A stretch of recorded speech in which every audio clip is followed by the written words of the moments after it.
Nagre-research na nga po. Ikaw, J-Hope, tapos ka na? Hindi po. Ayaw nila mag-send ng mga sagot. Ang dadamot nila. Huwag ka namang ngopya. Puro mali naman yung sagot nila. O, kayo to, Ranggo. Tapos na ba kayo sa module nyo? Di pa, ang hirap ng mga tanong. Bakit? Ano ba tanong? Ano daw ibig sabihin ng right? A, tama. B, kanan. C, karapatan. Sensya ka na, hindi ko rin alam yung sagot. Naktawan mo na lang. Ikaw, Goop, may nagawa ka na. Ba kung may nagawa si Google na di alam sagot sa module ko, ako pa kaya?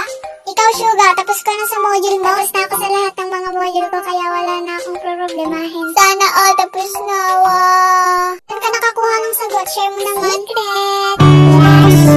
Ha! Sagutan mo lahat ng module ko. Pwede yun. Dapat ikaw magsagot nila para may matutunan ka. Sasabihin ko na lang kay Oma kung sino bumaling ng hangar niyang TikTok.